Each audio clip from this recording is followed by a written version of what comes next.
கண்டிப்பாக பார்க்க வந்து ஆஃபிஷியல் இன்ஸ்டாகிராமாக தான் இருக்குது. இப்போ நான் வந்து இதில் இருக்க எதனா ஒரு லிங்க் கொடுத்தாக்கா அகைன் எனக்கு இதே பேஜ் தான் ரீடைரக்ட் ஆகும். So just typing or random characters login கொடுக்கலாம். இதை நம்ம கஸ்டமைஸ் பண்ணிக்கலாம். நான் இப்போதைக்கு லாகின் பண்ணதுக்கப்புறம் பிளாங்க் பேஜ் வர மாதிரி வச்சுருக்கேன். பட் ரீட்ரை பண்ண சொல்கிற மாதிரி வேணாலும் கஸ்டமைஸ் பண்ணிக்கலாம். ஸோ இதே நீங்கள் வந்து டேட்டாபேஸில் பார்த்தீங்கன்னா இப்போ நம்ம கொடுத்த அந்த இன்ஃபர்மேஷன்ஸ் அவங்க ஐபி அட்ரஸோட நமக்கு இங்கே ஸ்டோர் ஆகிடும். ஓகே, ஸோ இதுதான் பேசிக்காக இந்த சோஷியல் மீடியாவோட கான்செப்ட். பட் இவ்வளோ ஈஸியாக இருக்காது.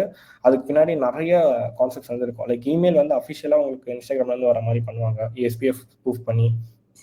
இல்லை வேற எதுனா உங்களோட நீட்ஸ்க்கு ஏற்ற மாதிரி அவங்க ஃபர்ஸ்ட் உங்கள் இன்ஃபர்மேஷன் கேதர் பண்ணிட்டு அதுக்கேற்ற மாதிரி நடத்துவாங்க. லைக் இந்த மாதிரி பாப்புலர் சோஷியல் மீடியாஸில் நடக்காமல் வேற ஒரு ஸ்கேம் நடந்தது. இந்த ஃபேட் பர்னிங் ஸ்கேம்னு சொல்லிட்டு ஒன்று நடந்தது. அது சிமிலராக இதே மாதிரி தான். ஸ்பெசிஃபிக்காக ஒரு பர்சனை வந்து யார் ரொம்ப ஃபேட்டியாக இருக்காங்களோ அவங்கள வந்து டார்கெட் பண்ணி அவங்களோட இன்ஃபர்மேஷன் கேதர் பண்ணிட்டு லைக் அதுக்கு ஒரு ப்ராடக்ட் ஒன்று இருக்குது. அந்த ப்ராடக்ட் வந்து காஸ்ட் இஸ் ஹை. அந்த காஸ்ட்